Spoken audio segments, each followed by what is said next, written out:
right, it is your afternoon addiction. Garret Lewis with you. 550 KFYI in Phoenix, KNST AM 790 in Tucson.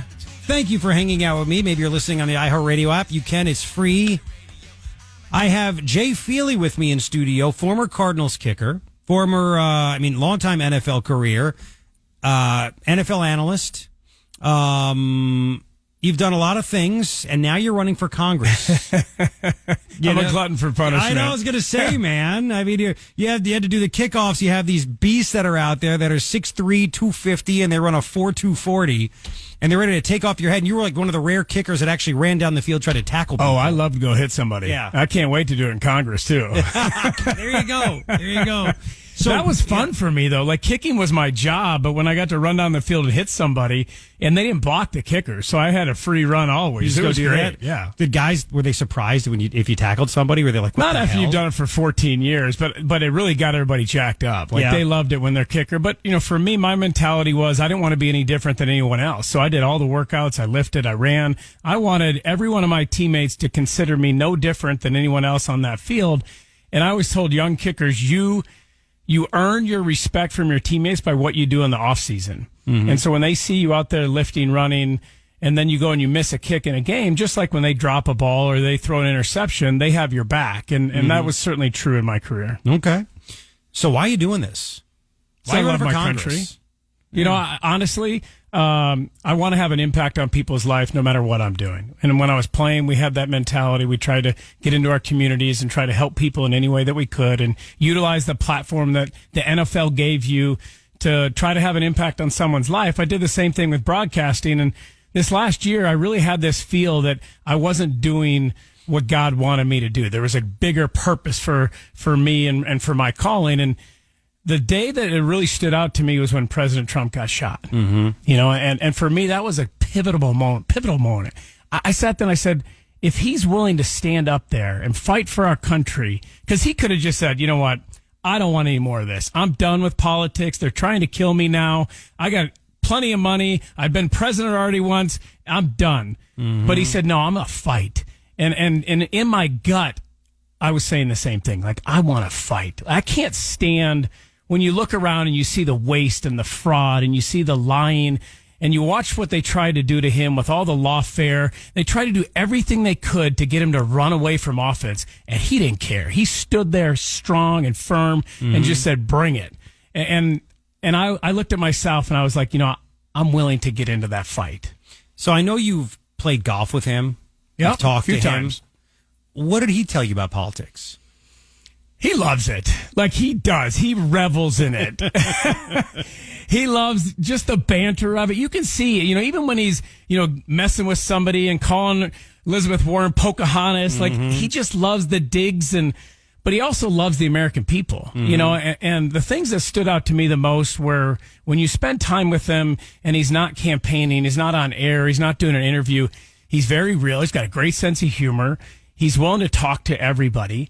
He cares about people. I was told stories a couple of times, not when I was with him, but at different golf courses, where a guy pulls you aside and, he's a caddy and he talks about how President Trump privately paid off all his bills for him because he was struggling. Or another guy told me he paid his mortgage off. He's going to lose his house. He was a worker at the course and he paid. Now, no one hears these stories and they don't hear about him. They just, want to call him names and call him a racist and all these things because it's so easy to try and put somebody in a box and make him defensive rather than honestly look at who he is and what he believes and have a discussion on those merits. So I've been able to see him personally, and that's why I've liked him. That's why I supported him from the very beginning in 2016 when it wasn't popular, when everybody wanted to, take shots at him all the time. And the political class they were scared of him. They did not want him to get into politics because I think they knew, just like you did when you were telling me off air, the first time you heard him talk, you're like, oh, he's going to win. Mm-hmm.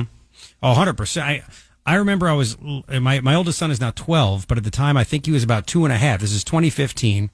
A week after he announced the first rally was in Phoenix. And I remember watching it. It was a Saturday afternoon before my kids got into travel hockey. So I have no life now, but I could actually relax on a Saturday.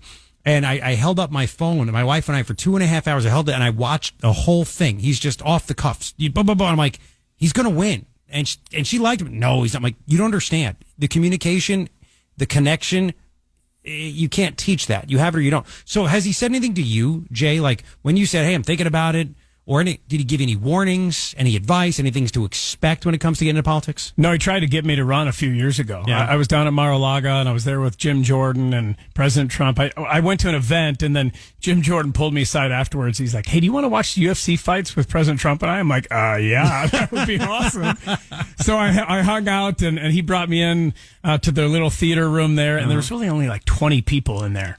Mm-hmm. And Jim Jordan and I sat down on a couch. President Trump wasn't in there yet, and he was doing, all this stuff, meeting with people, and then he finally came in and he plopped down on the couch right in between us, and the three of us just sat there for a couple hours watching these fights and talking about politics and talking about, the things that were going on. And they tried to encourage me to run then, but I had a couple girls still at home, my daughters, 2 in high school, and I just didn't want to commit to going to Washington and being away and not being a part of their lives and not being the dad that I want to be. And so I said, no, it's not the right time. But I said, if Andy Biggs ever decides not to run for re-election, I would be interested in that seat, because that's Gilbert, where we live. We've been there for 15 years. That's where we do all of our community work. That's where we built into the community. I was on the school board. My wife was a teacher for a number of years at the high school. I coached there.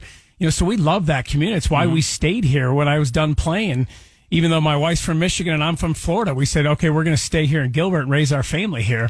And so finally, when Andy Biggs decided that he was going to run for governor, I called Andy up, and we've been friends for a while, and had breakfast with him. And I just said, hey, are you all in on running for governor? And he's like, I'm all in on running for governor. I said, okay, well, then I'm going to start really thinking about running for your seat then. And he was encouraging to me and said he thought I'd do a good job doing that as well. And we started to go down the process. And I took my wife to D.C. about a month ago, and we met with all the House Republicans and interviewed with the White House and went over and talked to everybody, and just really felt after that trip like, you know what, this is the time for us to run for office. And I believe that President Trump needs fighters. He needs people that will have his back, that aren't afraid of what people say about you, that aren't afraid on social media that they're going to call you all kinds of names and say how horrible you are. I've had that my whole career. I don't care. They did it when I was kicking and I missed field goals. They did it when you're broadcasting.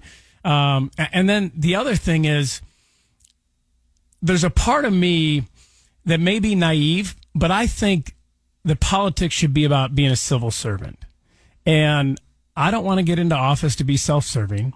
I don't even want to do it as a career. I want to get in there to serve the people that I represent. And I think we need more people in Washington fighting for the people that they represent and truly trying to be that civil servant. And we're going to talk more about that. I want to talk about the issues with you also, but I want to get your take on this too, because, the one thing that has changed with people since 2020 is people's BS meters are through the roof, right? And we look at politicians as just liars. We have too many of them here in this state of Arizona.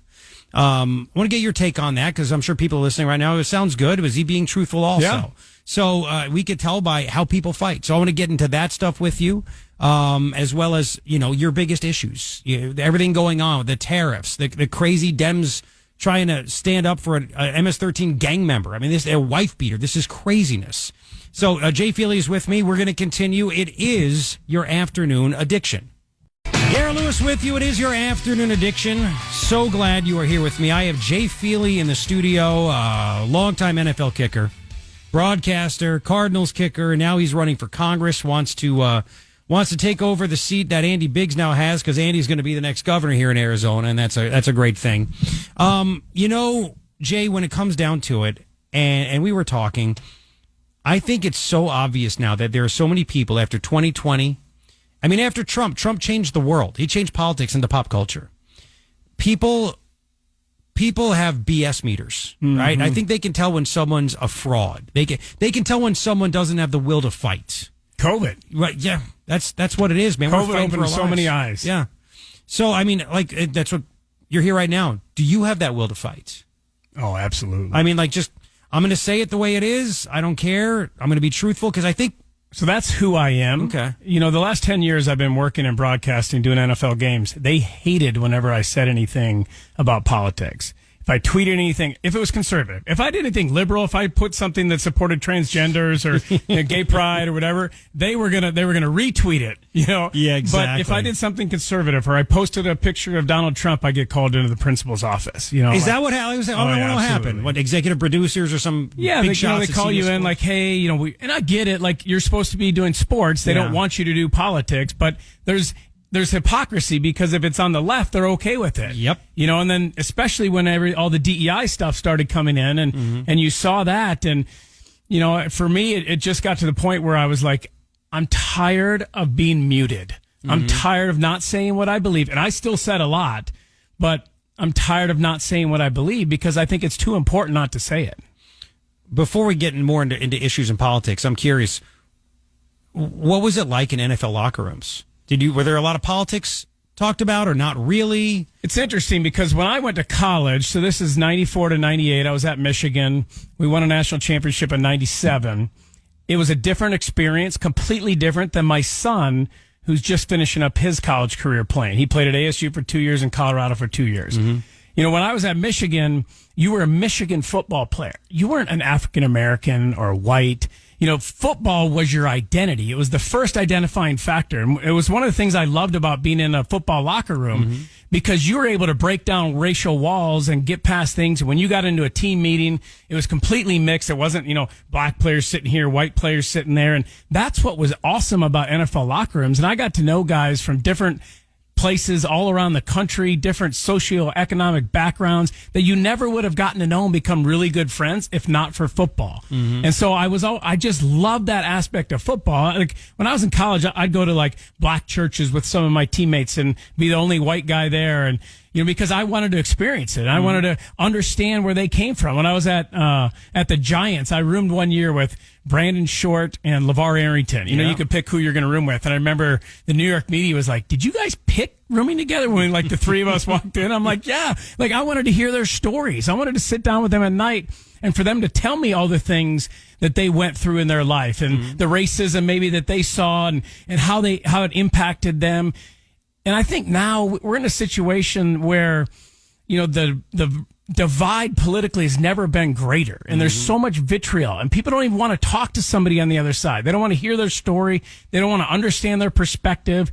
You can listen to somebody and be respectful and hear it without agreeing with them. And I think, that's what I loved about football. So when I talked about politics, yeah, there's a lot of guys who disagree with it, but they're going to listen.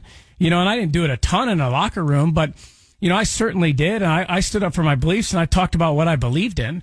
And I think guys respected that. That's why they elected me captain on 4 different teams that I was on.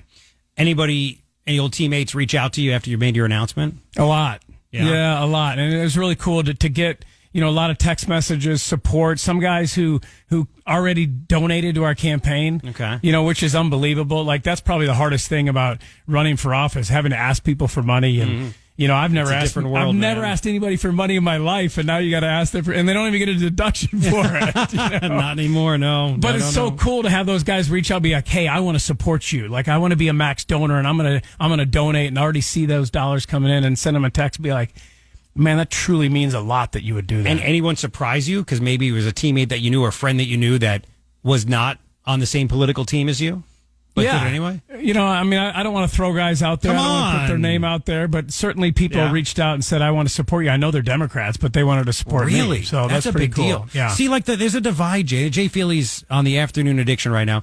There's a divide. I think, I get pissed off. I don't want to deal with people, right? And I think it's okay, though, because I was the guy that didn't wear the mask into the grocery store and got yelled at by people. Oh, I've me had too. enough with you. I've had it with you. It seems to me, or maybe the ones I don't want to deal with, the ones that really... They're the useful idiots, right? I say about 30% of people, there's no hope. They're the ones that get told that Elon Musk is going to steal their Social Security as if guys were $400 billion. He's not going to do that. Well, how did Tesla go from saving the world to being the enemy of democracy in 2 years? And that's because there's useful idiots, and I just don't want to deal with them. There's no hope for people like that. I think there are Democrats that have come over and realized, yeah, the border wasn't secure, right? And spending all this money isn't good. Because for 4 years, they listened to the Biden administration, and all the Democrats tell them, we have to pass a bill to secure the border. And then President Trump fixed it in 3 months. Yep. And the hypocrisy that exists, honestly, every Democrat should stand up and they should beg for forgiveness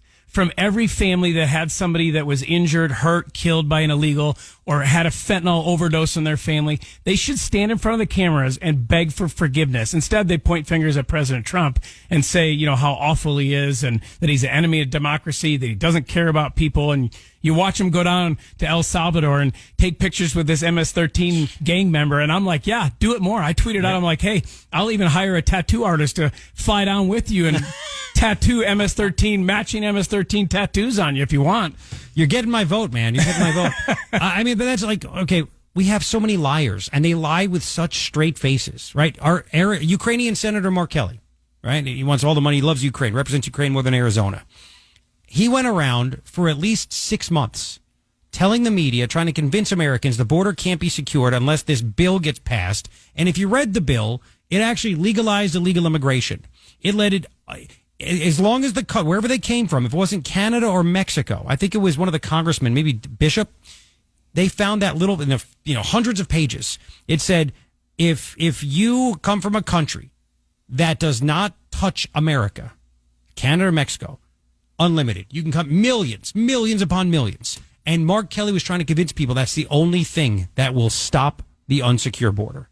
We're sick of the lies. We see this stuff. And yet he keeps talking without saying, hey, you know what? We were wrong about that. Elizabeth Warren, nonstop on it. She never said, hey, I was wrong about that. I saw her. She couldn't even admit that Joe Biden was mentally disabled his last year in office. Yep. She couldn't say, yeah, we weren't honest about that. He should not have been in office anymore, and we shouldn't have been defending him right up until the point that he did that debate. American people understand it. They've seen the lawfare that they waged against President Trump. They've seen the lies that they put out there. They started to see the lies about, all the things that he said, and then they actually see what he said and not just a clip of it. They're like, well, that's not what he said. He didn't say there's good people on both sides. Like, just those things that when you finally see it and you see the light, you're like, well, I don't want to support that. Like, I'm going to support the guy who just stood up there and told me what he thought, and that's who President Trump has been his entire time. He doesn't care what you think. He's going to tell you what he believes. And that's, I think, the people that see it and have, woken up, I think that's the difference versus the people that are standing on the side of the road, screaming about Trump and Tesla and Elon and everything else. Those people, there's no hope for those people. How can you be against transparency in government? How can you be against It's getting rid of waste and fraud? It drives me utterly insane when I see the things that they spend our money on. And because when I see it, I view it as my money. That's my tax money. You spent my dollars on like $25 million for Sesame Street over in Iraq. It just drives me utterly insane. I absolutely can't stand it. More of Jay Feely coming up because we have to also talk about, again, tariffs. We have to talk about the economy, what President Trump's doing, what else can happen, the tax bill, all this stuff. Issues, but we have, who knows where it's going to go. Jay Feely running for Congress in the 5th District where Andy Biggs is, because Andy wants to be governor. Jay's going to continue with me. It is your afternoon addiction. It's your afternoon addiction. Garret Lewis with you. 550 KFYI in Phoenix, KNST AM 790 in Tucson. We got you covered. Jay Feely, former Cardinals kicker, NFL kicker, NFL analyst, now congressional candidate, running for the seat where Andy Biggs is now because he will be the governor. So the economy. People want a secure border. Trump did it in about 4 minutes. Still going on, and it's still very important, but he seems to have that pretty much solved. The outside economy. of the judges. Yeah, exactly. And we'll get into the judges, right? But the economy, right? The tariffs. President Trump calling out China. Do you think the president did the right thing by basically dropping a nuke, going full Moab, and dropping these tariffs on everyone? Yeah, it's a nuanced discussion, about the economy, but he's prioritizing Main Street over Wall Street. And, I've said this a few times, but I think he had two choices when he got reelected. He could have done the easy thing, which was extend the tax cuts, create more production, energy production, which would lower costs, lower inflation, and then deregulate, get rid of all the regulation that Democrats have put in that even stifled their own bills. I think if he just did those three things, he probably keeps the House and the Senate in 2026, cruises through 4 years, probably good economic terms, but he wouldn't have touched the massive debt that we had, $36 trillion, growing at $1 trillion every 100 days, and he wouldn't have touched our $23 trillion in investment loss into the country versus out of the country, which Warren Buffett said 20 years ago at $3 trillion was unsustainable. Mm-hmm. So we have these economic time bombs that nobody in either party will address because they know it's politically unpopular and they know it's a long-term solution. It's not going to be fixed this month or even this year, and it could cost you an election. And yet somebody had to have the fortitude to stand up for the American middle class and say, I'm going to take this on. And that's what President Trump and his cabinet are doing. They're fighting for the middle class. Right now, for the first time ever in our country, the top 1% own more than the middle 60%. And we've had companies for 20 years take those jobs and push them into China. Take manufacturing, push it into China. 7.5 million jobs leaving the country. And when those jobs leave, innovation leaves. And so you have a middle class. Like I was telling you earlier, my father-in-law worked swing shifts for 40 years raising my wife and was able to own a home, raise his family, send my daughter to Michigan. Can't do that today. And we have to find a way to bring those jobs back and to help the middle class. And finally, somebody's standing up for them. And I know it hurts in the short term, and the markets don't like uncertainty. But what happens when we have 40 trillion, 50 trillion in debt, and nobody touches it? Biden's last year was like 6.7 trillion in spending, and nobody talks about that. Everybody ignores the debt. And our interest on the debt alone is getting ready to cripple our economy. It's almost bigger than the defense budget right now per year. It's going to be ridiculous. Yeah, so we have to address it. So look, I think Trump wanted to do the right thing and not worry about his next election. So I guess that's your question too. It seems to me, I mean, if it's like a rhetorical question now, but would you do the right thing if it risked you being reelected? I'll do the right thing even if I don't get elected. Yeah. Like if people don't like what I say and they don't like who I am, then don't vote for me. Yep. Then if I don't get into office, that's fine. Like I'm not going to be crushed and not be able to move on with my life if I don't get elected. Mm-hmm. But I think that I am a fighter and I will stand up for what I believe. And I think people want people like that in office. They want transparency and they want you to tell people what you believe. They don't want you to say, hey, this is what I think you want me to say, so I'm going to say that. Mm-hmm. They just want you to say, okay, what do you believe? Tell me who you are. Tell me how you're going to govern, and then I'll make a decision about you. And I think that's what President Trump has always done. It's hard now because there's so much leverage they're trying to use. They can't really communicate with the American people and say, hey, this is our plan. This is exactly what we're doing, because they're trying to leverage those countries, not just with tariffs and the trade imbalance and free trade, but also you have to talk about, if you're going to talk about tariffs and free trade, you got to talk about defense spending, because we're almost $1 trillion in defense spending. And where does most of that spending go? It goes overseas, because we're protecting all these other countries. Canada and all the Scandinavian countries and most of Europe, we protect them. And yeah, they can have government health care because we do their defense for them. We do their defense spending. We protect them. Imagine if we had half of our defense budget. It was $500 million instead of $1 trillion. Yeah, we could do a lot with that money. And so he's trying to take on those countries and make them pay their fair share in NATO and leverage trade to utilize trade imbalance as well as the imbalance when it comes to defense spending. See, and this is Jay Feely's on the Afternoon Addiction. I mean, you hear this stuff, and that's why I say 30% of Americans will just never get it. But people hear this, and this is why the narrative and the propaganda, for lack of a better term, propaganda, I don't think it's that bad of a term if you could use it the right way. People don't hear enough how all these other countries make American businesses pay through the nose to be able to sell their products there. Mm-hmm. And that's a big part also. He wants to open access to markets so American businesses can make more money, create more jobs, and create more wealth.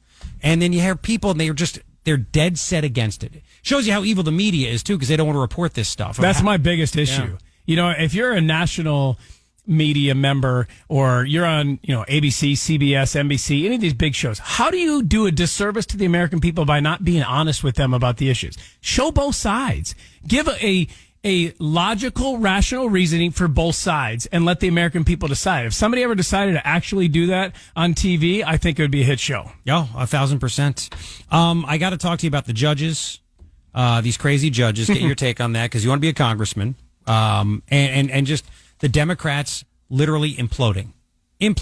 just standing up for a wife-beating illegal immigrant human trafficker. It makes me happy. I mean, there you go. So we have that coming up. Jay Feely, running for Congress, former Cardinals kicker, in the studio with me right now on the Afternoon Addiction. Your Afternoon Addiction. Thank you for making it that way. Garret Lewis with you. 550 KFYI in Phoenix, KNST AM 790 in Tucson. Jay Feely, former Cardinals kicker, now congressional candidate, is with me. It's been one hell of an hour, man. If you missed any part of this, Ryan will have it up on the iHeartRadio app. Search Garret Lewis at some point right when the show ends. It will be up there, or Ryan won't be here tomorrow. You're not getting Friday off. So these Democrats, man, you sit back and say they're really bought in. You have the crazy congresswoman here in Arizona, in the Phoenix area, this Yasamin Ansari, who is like quadrupling times 5 down on fighting for an illegal immigrant, wife-beating, human trafficker gang member. This is, and they're like just going for this. They don't care about Americans. They really think we're all stupid. Is this like just old school thinking? They think the media will carry their message for them? Well, they're lost right now. They don't know where to go. They don't know where to turn. People are turning away from DEI and their whole message of social justice and racism everywhere. America voted that down when they voted Donald Trump back into office. And so now where does the party go? You have this battle going on between moderate Democrats and Bernie Sanders and AOC on the other side. And I think Bernie Sanders and AOC is winning. And for me, I love that because I think Americans don't want that. Americans want to be left alone for the most part. They want government to be efficient. They want lower taxes. They don't want all this massive spending. They certainly don't want waste and fraud. And they don't want their kids being taught all this BS in the school systems. They want to be left to, let me parent my child the way I believe I should parent my child. I don't need some teacher in kindergarten telling my kid all the choices he can make about his sexuality or if he's a boy or a girl or not. And so I think, they went so far left that the American people finally stood up and said, yeah, we don't want this. But they don't know where to go. They don't. I think they're grasping at things, but it shows you how fake they are, right? And I think people are starting to realize this. I've said it for a long time. Democrats don't really care about people. They don't care about people. They'll use you to try to get votes, right? And they don't have any policies. They want to use you, and all they want to do is make you hate their opponent, so you vote for them. If they cared about people, they would never have allowed what went on at the border. Yep. But they cared about power, and they cared about votes. And I sit there and I look at the census and how the census counts illegals, and then you determine House seats because of the census. And I think it was a concerted effort. I absolutely believe that. They let tens of millions come in over the 4 years of the Biden administration, and they did it willingly, and they didn't care what the negative implication was on the safety of Americans. Well, can't you say then there are no moderate Democrats? There's just loud commies and quiet commies that try to hide what they really are. Because it's not like Nancy Pelosi and Chuck Schumer battled Joe Biden on spending or the open border. When you had Democrats stand up for Hamas and Palestine and what was going on, instead of, criticize them and be one, but they were so scared that they were going to lose the Arab vote that they had this crisis of conscience going on, and they threw Israel under the bus. So there are no moderate Democrats. No. I'm convinced they're just loud and Bill bombastic. Clinton wouldn't be able to be a Democrat in this party. No. JFK wouldn't be allowed to be a Democrat in this party. And that's what I'm saying. They're like literally loud commies versus commies that lie to your face because they want to try to hide it. But that's really what they are.